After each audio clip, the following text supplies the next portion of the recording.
ನಮಸ್ಕಾರ. ಮನುಷ್ಯನ ಜೀವನದಲ್ಲಿ ವ್ಯವಸ್ಥಿತವಾಗಿ ನಮ್ಮ ಬದುಕನ್ನು ಹೇಗೆ ನಡೆಸಿಕೊಳ್ಳಬೇಕು ಅನ್ನೋದು ತಿಳಿಸತಕ್ಕಂಥದ್ದೇ ಅಧ್ಯಾತ್ಮ. ಆ ಅಧ್ಯಾತ್ಮಕ್ಕೆ ಮೂರು ಮುಖ್ಯ ಗುಣಗಳು ತುಂಬ ಮುಖ್ಯ. ಒಂದು ವಿಜ್ಞಾನದ ಬುದ್ಧಿ, ಮತ್ತೊಂದು ತತ್ವಜ್ಞಾನಿಯ ಮನಸ್ಸು, ಮಗದೊಂದು ಕವಿ ಹೃದಯ. ಈ ಮೂರನ್ನು ಮುಪ್ಪರಿಗೊಂಡಿದ್ದೇ ಆದ ಪಕ್ಷದಲ್ಲಿ ನಮ್ಮ ಬದುಕು ಸುಗಮವಾಗಿ ಸಾಗುತ್ತೆ. ಆ ದೃಷ್ಟಿಯಿಂದಲೇ ಕನ್ನಡ ನಾಡಿನಲ್ಲಿ ಉದಾಹರಣೆಗಾಗಿ ಮಾನ್ಯ DVG ಅವರು, ಮಾಸ್ತಿಯವರು, VC ಅವರು, ರಾಜರತ್ನಂ ಅವರು, ತೇನಂಶಿ ಅವರು, BMC ಅವರು, MRC ಅವರು ಇವರೆಲ್ಲರೂ ಕೂಡ ನಮಗೆ ಕನ್ನಡ ಸಾಹಿತ್ಯ ಪ್ರಪಂಚದಲ್ಲಿ ಕನ್ನಡ ಭಾಷೆಯ ಮೂಲಕ ಅಧ್ಯಾತ್ಮವನ್ನು, ವಿಜ್ಞಾನವನ್ನು, ವಿಚಾರವನ್ನು ಸೇರಿಸಿ ಪುಂಖಾನುಪುಂಖವಾಗಿ ಸಹಿತವಾಗಿ ಬದುಕುವುದಕ್ಕೆ ಸಾಹಿತ್ಯವನ್ನು ಕೊಟ್ಟಿದ್ದಾರೆ. ಕನ್ನಡ ನಾಡಿನ ಜನತೆ ಅದನ್ನು ಪ್ರತಿನಿತ್ಯ ನಾವು ಔಪಾಸನೆ ಮಾಡುವುದರ ಮೂಲಕ ಔಪಾಸಿಸಿದರೆ ನಮ್ಮ ಬದುಕು ಯಾವ ಥರದ ತೊಂದರೆಗೂ ಸಿಲುಕಿಕೊಳ್ಳುವುದಿಲ್ಲ. ಹಾಗಾಗಿ ಒಂದು ಮಾತಿದೆ ನೋಡಿ, ಯಾವ ಉದ್ದೇಶಕ್ಕಾಗಿ ಕವಿಗಳು ಈ ಮಾತುಗಳನ್ನು ಹೇಳುತ್ತಾರೆ ಅಂತ ಹೇಳಿದರೆ, ಕವಿ ಹೇಳುತ್ತಾನೆ, ಕೃತಿಯನ್ನು ಬಿತ್ತು ವಿಚಾರವನ್ನು ಬೆಳೆಸು. ಅದಕ್ಕೆ ಮುಂಚೆ ವಿಚಾರವನ್ನು ಬಿತ್ತು ಕೃತಿಯನ್ನು ಬೆಳೆಸು, ಕೃತಿಯನ್ನು ಬಿತ್ತು ಸ್ವಭಾವವನ್ನು ಬೆಳೆಸು, ಸ್ವಭಾವವನ್ನು ಬಿತ್ತು ಚಾರಿತ್ರವನ್ನು ಬೆಳೆಸು, ಚಾರಿತ್ರವನ್ನು ಬಿತ್ತು ಭವಿಷ್ಯವನ್ನು ಬೆಳೆಸು. ನಮ್ಮ ಭವಿಷ್ಯಕ್ಕೆ ಈ ಮೂರು ಕೂಡ ತ್ರಿನೇತ್ರರಿದ್ದಂತೆ. ಹೇಗೆ ಶಿವನಿಗೆ ಜ್ಞಾನದ ಕಣ್ಣಿದೆಯೋ ಹಾಗೆ ಜೊತೆಗೆ ರಾಮ, ಕೃಷ್ಣ, ಶಿವ ಈ ಮೂರನ್ನು ಸತ್ಯಂ, ಶಿವಂ, ಸುಂದರಂ ಅಂತ ಹೇಗೆ ಕರಿತೀವೋ ಆ ರೀತಿಯಾಗಿ ಸತ್ಯವಾಗಿ ನಡೆದ ಶ್ರೀರಾಮನನ್ನು, ಸುಂದರವಾಗಿ ಕಾಣತಕ್ಕಂತಹ ಶ್ರೀಕೃಷ್ಣನನ್ನು, ಶಕ್ತಿ ಸ್ವರೂಪನಾಗಿ ಕಾಣತಕ್ಕಂಥ ಪರಮೇಶ್ವರನನ್ನು ಆರಾಧಿಸಿಕೊಂಡು ಬಂದದ್ದೇ ಆದ ಪಕ್ಷದಲ್ಲಿ ನಮ್ಮ ಬದುಕಿಗೆ ಯಾವತ್ತೂ ಕೂಡ ದಿನನಿತ್ಯ ನಮ್ಮ ಜೀವನ ನವನವೋನ್ಮೇಷಶಾಲಿನಿಯಾಗಿಯೇ ಸಾಗುತ್ತದೆ. ಹಾಗಾಗಿ ನಾನು DVG ಅವರ 2 ಪದ್ಯಗಳನ್ನು ನಿಮ್ಮ ಮುಂದೆ ಪ್ರಸ್ತುತಪಡಿಸುತ್ತಿದ್ದೇನೆ. ಈ ಬದುಕನ್ನು ಹೇಗೆ ಗೌರವಿಸಿಕೊಳ್ಳಬೇಕು ಅನ್ನುವುದಕ್ಕೆ ಅವರೊಂದು ಮರಳು ಮುನಿಯನ ಕಗ್ಗದಲ್ಲಿ ಎಷ್ಟು ಚೆನ್ನಾಗಿ ಹೇಳಿದ್ರು ನೋಡಿ. ಗೌರವಿಸು ಜೀವನವ, ಗೌರವಿಸು ಚೇತನವ, ಆರದೋ ಭೇದವೆಂದೆಣಿಸದಿರು, ಹೋರುವುದೇ ಜೀವನ ಸಮೃದ್ಧಿಗೋಸ್ಕರ ದಾರಿ ಆತ್ಮೋನ್ನತಿಗೆ ಮರಳ ಮುನಿಯಾನು. ಮಂಕುತಿಮ್ಮನ ಕಗ್ಗದಲ್ಲೂ ಇದೆ, ಮರಳ ಮುನಿಯನ ಕಗ್ಗದಲ್ಲೂ ಬರುತ್ತೆ. ದೇವನಲ್ಲಿ ಭಕ್ತಿ, ದೈಹಿಕ ಭೋಗದೊಳಗೆ ವಿರಕ್ತಿ, ಜೀವಲೋಕದೊಳಗೆ ಮೈತ್ರಿ, ಈ ತ್ರಿದಳ ಬಿಲ್ವಂ ಭಾವಕನನು ಅಧ್ಯಾತ್ಮದಲ್ಲಿ ಪಲ್ಲವಿಸಿರಲು ಬಾಳಿಗೆ ವರಯೋಗ ಮಾರ್ಗವದು ಮಂಕುತಿಮ್ಮ. ಅಷ್ಟು ಸಾಕಲ್ಲ ನಮಗೆ. ಆ ರೀತಿಯ ಭಾವನೆಯಲ್ಲಿ ಯಾರನ್ನು ಕೈ ಮುಗಿಬೇಕು ಅಂತ ಕೇಳಿದರೆ ಎಷ್ಟು ಚೆನ್ನಾಗಿ ಹೇಳ್ತಾರೆ DVG ಅವರು.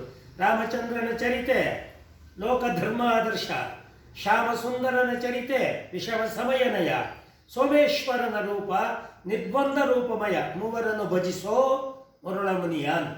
ಆದ್ದರಿಂದ ಬ್ರಹ್ಮ, ವಿಷ್ಣು, ಮಹೇಶ್ವರರ ಅವತಾರವೆತ್ತಿದ ಭಾರತದ ಈ ನೆಲದಲ್ಲಿ ಅವರ ಮೂಲಕ ನಮ್ಮ ಭಾರತದ ಕೀರ್ತಿ ಇದೀಗ ಜಗದಗಲ ಮುಗಿಲಗಲ ಮಿಗೆಯಗಲ. ಎತ್ತತ್ತ ನೋಡಿದರೆ ಅತ್ತತ್ತ ದೇವ ಅನ್ನುವುದು 5ನೇ ತಾರೀಕಿನಿಂದ ನಮಗೆ ಗೊತ್ತಾಗುತ್ತೆ. ಯಾಕೆ ಹೇಳಿ? ಶ್ರೀರಾಮಚಂದ್ರನ ತಾನು ಜನಿಸಿದ ಅಯೋಧ್ಯೆಯಲ್ಲಿ ಅವತ್ತು ಶಂಕುಸ್ಥಾಪನೆ. ರಾಮನಿಗೊಂದು ಸೂರು, ರಾಮನಿಗೊಂದು ಗೂಡು, ರಾಮನಿಗೊಂದು ಮನೆ. ಪ್ರತಿಯೋರ್ವ ಭಾರತೀಯನ ಅಂತರಂಗದಲ್ಲಿ ಇದ್ದಂತಹ ಆ ಒಂದು ಕನಸು ನನಸಾಗುವಂತಹ ಸುಮುಹೂರ್ತದ ಗಳಿಗೆ. ಹಾಗಾಗಿಯೇ ಅವತ್ತೆಲ್ಲ ನಾವು ಮನೆಗಳಲ್ಲಿ ನಾವೆಲ್ಲರೂ ಕೂಡ ಶ್ರೀರಾಮಚಂದ್ರನನ್ನು ಆರಾಧಿಸುವುದರ ಮೂಲಕ ನಮ್ಮ ಮನೆಯಲ್ಲಿ ಹಬ್ಬದ ವಾತಾವರಣವನ್ನು ಮಾಡಿ ಶ್ರೀರಾಮಚಂದ್ರನ ಆದರ್ಶ ಗುಣಗಳನ್ನೆಲ್ಲ ನೆನಪು ಮಾಡಿಕೊಳ್ಳುತ್ತಾ ಸಿಹಿ ಹಂಚೋಣ, ನಮ್ಮನ್ನೆಲ್ಲ ರಕ್ಷಿಸಿ, ತನ್ಮೂಲಕ ಲಕ್ಷಿಸಿ, ತನ್ಮೂಲಕ ಶಿಕ್ಷಿಸಿ, ಇದು ಬದುಕು ಅಂತ ತೋರಿಸಿಕೊಟ್ಟ ಶ್ರೀರಾಮಚಂದ್ರನಿಗೆ ಅಯೋಧ್ಯೆ ಒಳಗೆ ಶ್ರೀರಾಮಚಂದ್ರನ ಯೋಗಿ ಅಂತ ಕರಿತೀವಿ. ಆ ಯೋಗಿ ಅಂತ ಕರೆದವನಿಗೆ ಯೋಗಿಯಾಗಿರ್ತಕ್ಕಂತಹ ಯೋಗಿ ಹೆಸರಿನ ಮುಖ್ಯಮಂತ್ರಿಯ ನೇತೃತ್ವದಲ್ಲಿ ನಮ್ಮ ದೇಶದ ಪ್ರಧಾನಮಂತ್ರಿ ಆಗಿರ್ತಕ್ಕಂಥ ಮಾನನೀಯ ನರೇಂದ್ರ ಮೋದಿಜಿಯವರ ಮೂಲಕ ನಾವೆಲ್ಲ ಒಟ್ಟಿಗೆ ನಾವೆಲ್ಲ ಕೊಡೋಣ ಇಟ್ಟಿಗೆ ಅಂತೇಳಿ ಬೆಳ್ಳಿಯ ಮೂಲಕ ಗಟ್ಟಿಗೆಯನ್ನು ಇಟ್ಟು ಶಂಕುಸ್ಥಾಪನೆ ಕಾರ್ಯಕ್ರಮ ನಡೆಯುತ್ತದೆ ಅಂತ ಹೇಳಿದರೆ ನಮ್ಮ ಬದುಕಿನ ಸೌಭಾಗ್ಯದ ದಿನ. ಕಣ್ಣು ಸಾರ್ಥಕವಾಗುತ್ತೆ ನೋಡಿ, ಕಿವಿ ಕೇಳಿ ಸಾರ್ಥಕವಾಗುತ್ತೆ, ನಾಲಿಗೆ ನುಡಿದು ಸಾರ್ಥಕವಾಗುತ್ತೆ, ಕೈ ಕರಸೇವೆ ಮಾಡಿ ಸಾರ್ಥಕವಾಗುತ್ತೆ, ನಮ್ಮ ಪಾದ ಯಾತ್ರೆ ಮಾಡಿ ಸಾರ್ಥಕವಾಗುತ್ತೆ. ಅಂಥ ಸುಮಧುರ ಘಳಿಗೆ ನಮ್ಮ ಬದುಕಿನಲ್ಲಿ ನಾವು ಕಾಣ್ತಾ ಇರ್ತಕ್ಕಂಥದ್ದು ನಾವು ನಿಜಕ್ಕೂ ಕೂಡ ಪೂರ್ವಜರ ಮೂಲಕ ಗಳಿಸಿಕೊಂಡು ಬಂದಂತಹ ಒಂದು ಪುಣ್ಯ. ಹಾಗಾಗಿ DVG ಅವರು ಶ್ರೀರಾಮನ ಬಗ್ಗೆ ಹೇಳಿದರು, ಎಷ್ಟು ಸೊಗಸಾಗಿ ಹೇಳಿದರು. ಏನಂತ? ರಾಮನೆಲ್ಲರ ತಂದೆ, ಜಾನಕಿಯ ತಾಯಿ, ಭೂಮಿಯ ಜನವೆಲ್ಲ ಅಣ್ಣ ತಮ್ಮದಿರು, ಬಿಡು ಹಾಡು ಜಗಳಗಳ, ಮರೆ ಕೆಟ್ಟ ನುಡಿಯ, ತೊಡು ಸತ್ಯವ್ರತವ, ತೊರೆ ದುಷ್ಟಕತೆಯ, ಧರ್ಮಕ್ಕೆ ಹೋರಾಡು, ನ್ಯಾಯಕ್ಕೆ ಬಾಗು, ನಲ್ಮೆ ತೋರೆಲ್ಲರಿಗೆ ಪ್ರೀತಿ ಧರೆಗಾಗು, ಎದೆ ತುಂಬಿರಲಿ ರಾಮನ್, ಇಳೆಯವನ ರಾಜ್ಯ, ಬದುಕುವನು ಉತ್ಸಾಹ, ಬಾಳವನ ಭೋಜ್ಯ. ಯಾಕೆ ರಾಮ ಹೇಗೆ ನಿಂತಿದ್ದಾನೆ? ಒಂದು ಧರ್ಮದ ಕೈ, ಒಂದು ಪೌರುಷದ ಕೈ, ಒಂದು ಧರ್ಮದ ಕೈ, ಒಂದು ಪದ ವಿಜ್ಞಾನ, ಒಂದು ಸೌಜನ್ಯ. ಇಂಥನವ ಓಲಸವ ಮಾರುತಿಯ ಗುರು, ಚಿಂತೆಗಳ ಬಿಟ್ಟವನ ದಾರಿಯಲ್ಲಿ ಚಲಿಸು, ಮನದಿ ರಾಮನ ನಿಲ್ಲಿಸೋ, ಸನುಮತಿಯ ಬೆಳಗೋ, ಜನುಮ ಸಾರ್ಥಕವೆನಿಸೋ ಹನುಮಂತ ಗುರುವೆ. ನೋಡು ಶ್ರೀರಾಮನನು ಧೀರ ಗುರುವವನು, ಬೇಡು ನೀನವನ ಪೌರುಷದ ವರವ.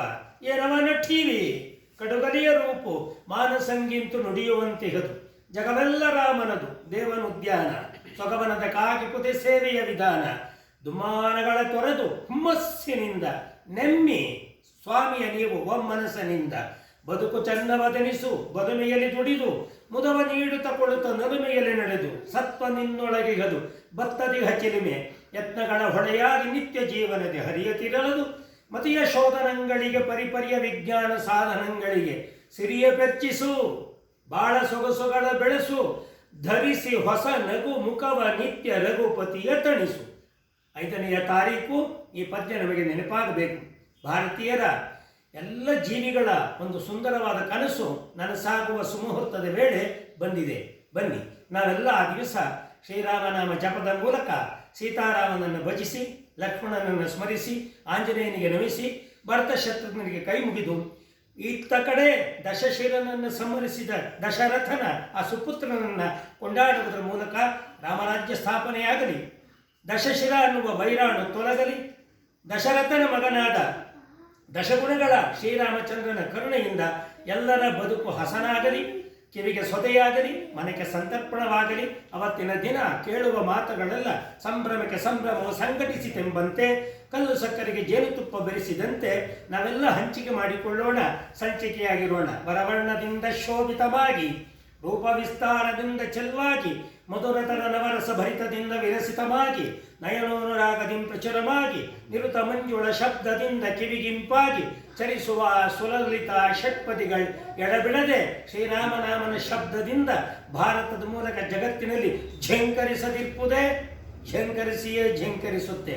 ಹಾಗಾಗಿ ನನ್ನದು ಒಂದು ಕಡೆಯ ಮಾತು ನಿಮ್ಮ ಕಿವಿಗೆ, ಇವತ್ತಿಗೆ, ಈ ಕ್ಷಣಕ್ಕೆ. ಏನದು? ಭಾರತ ಮಾತೆ ಎಂದು ಬೇಕಾದರೆ ನಾವು ನಿತ್ಯ ನೆನಪು ಮಾಡಿಕೊಳ್ತಕ್ಕಂಥ ಒಂದು ಮಾತಿದೆ. ಭಾರತ ಜಮೀನ್ ಕಾ ತುಕಡ ನಹಿ ಹೈ, ಯಜ್ಜಿತ ಜಗತ ರಾಷ್ಟ್ರ ಪುರುಷ ಹೈ. ಭಾರತ ಅಂದರೆ ನೆನ್ಕೊಂಡ್ಬಿಟ್ರಿ ನೀವು, ಕೇವಲ ಒಂದು ಅಡಿ ನೆಲವೇ? ಭಾರತವೆಂಬುದು ಬರಿಯ ಜಲಮೋ, ಬರಿಯ ಮಣ್ಣೋ, ಬರಿಯ ಪರ್ವತಮೋ? ಭಾರತ ಜಮೀನ್ ಕಾ ತುಕಡ ನಹಿ ಹೈ, ये जीता जागता राष्ट्र पुरुष है। यह वंदन की भूमि है और अभिनंदन की भूमि है, अर्पण की भूमि है और तर्पण की भूमि है। बिंदु बिंदु में सिंधु है, कंकर कंकर में शंकर है। जिएंगे तो इसके लिए, मरेंगे तो इसके लिए। मेरा भारत महान, मेरा भारत महान, मेरा भारत महान। भारत माने तत्व, भारत माने तर्क, भारत माने वेद, भारत माने माता, ಭಾರತ್ ಮಾನೆ ಶಕ್ತಿ, ಭಾರತ್ ಮಾನೆ ಭಕ್ತಿ, ಭಾರತ್ ಮಾನೆ ಯುಕ್ತಿ. ಇದನ್ನು ನಾವು ಅರ್ಥ ಮಾಡಿಕೊಳ್ಳಬೇಕು. ಮಾನ್ಯ ಅಟಲ್ಜಿಯವರು ಹೇಳಿದ ಮಾತುಗಳು ಧಮನಿಗಳಲ್ಲಿ ನಮ್ಮನ್ನು ಹೇಗೆಲ್ಲ ಕೊಂಡಾಡುತ್ತೆ ನೋಡಿ. ಹಾಗಾಗಿಯೇ ಇದನ್ನು ನೆನಪಿಸಿಕೊಳ್ಳುವಾಗ ಕನ್ನಡ ಕವಿಯಾಗಿ ಗಾರುಡಿಗನಾದ ಬೇಂದ್ರೆಯವರ ಮಾತನ್ನು ಕೂಡ ಮರಿಬೇಡಿ ನೀವು. ವಿಶ್ವಮಾತೆಯ ಗರ್ಭ ಕಮಲದಲ್ಲಿ ಹುಟ್ಟಿದ ಪರಾಗದ ಪರಮಾಣು ಕೀರ್ತಿ ನಾನು. ಭೂಮಿ ತಾಯಿಯ ಮೈಯ ಹಿಡಿಮಣ್ಣನ್ನು ಒಂದು ಗುಡಿಯಾಗಿ ಕಟ್ಟಿಕೊಂಡು ನಿಂತಂಥ ಮೂರ್ತಿ ನಾನು. ಭರತ ಮಾತೆಯ ಕೋಟಿ ಕಾರ್ತಿಕೋತ್ಸವದಲ್ಲಿ ಮಿನುಗುತ್ತಿರುವ ಜ್ಯೋತಿ ನಾನು. ಕನ್ನಡ ತಾಯಿಯ ಪರಿಮಳವನ್ನುಂಡು ಲೋಕಕ್ಕೆ ಬೀರುತ್ತಿರುವ ದುಂಬಿ ನಾನು. ಹೆತ್ತ ತಾಯಿಯ ಹಾಲು ನೆತ್ತರಗಳನ್ನು ಕುಡಿದು ನಿಂತಂಥ ಜೀವಂತ ಮಮತೆ ನಾನು. ಐದು ಐದಿಗರೇ ಪಂಚಪ್ರಾಣಗಳಾಗಿ ಈ ಜೀವದೇಹ ನಿಘನು. ಹೃದಯಾನಂದದಲ್ಲಿ ಇರುವ ನಾರಾಯಣನೇ ತಾನಾಗಿ ದತ್ತನರನು. ವಿಶ್ವದೆಲ್ಲೆಡೆ ಕನ್ನಡದ ಮೂಲಕ ವಿಶ್ವ ಮಾನವತ್ವದ ಶ್ರೀರಾಮ ಸಂದೇಶವನ್ನು ಪಸರಿಸುತ್ತಿಹನು. ಇಂಥವನು ನಾನು ಕನ್ನಡಿಗ, ನಾನು ಭಾರತೀಯ, ನಾನು ವಿಶ್ವಮಾನವ. ಹಾಗಾಗಿಯೇ ನಮ್ಮ ಹಿಮನಗ ನಮ್ಮ ನೆಲಜಲ ಎಂದು ನುಡಿಯುವುದೇ ನಾಲಿಗೆ. ಶ್ರದ್ಧಾ ಭಕ್ತಿಯಲ್ಲಿ ಮಿಂದು ಎದ್ದರೆ ಬಲಬರದೆ ಕೈಕಾಲಿಗೆ. ನಮ್ಮದಾಗಿಯ ತೀರ್ಥಕ್ಷೇತ್ರದಿ ಮಿಂದು ಎದ್ದರೆ ಸಂತಸ. 5ನೇ ತಾರೀಕಿಂದ ನೆನಪಿಟ್ಕೊಳ್ಳಿ. ಗ್ರಾಮದಲ್ಲಿ ಎದ್ದು ನಿಲ್ಲಲಿ ರಾಮ ಲಕ್ಷ್ಮಣ ಸಾಹಸ. 3 ಸಾಗರ 100 ಮಂದಿರ ದೈವ ಸಾಸಿರ ಇದ್ದರೆ, ಗಂಗೆ ಇದ್ದರೆ, ತುಂಗೆ ಇದ್ದರೆ, ವರ ಹಿಮಾಲಯವಿದ್ದರೆ, ಭೂಮಿ ಇದ್ದರೆ, ವೇದವಿದ್ದರೆ, ಘನ ಪರಂಪರೆ ಇದ್ದರೆ ಏನು ಸಾರ್ಥಕ? 5ನೇ ತಾರೀಕು ನೆನಪು ಮಾಡಿಕೊಳ್ಳಿ. ಏನು ಸಾರ್ಥಕ?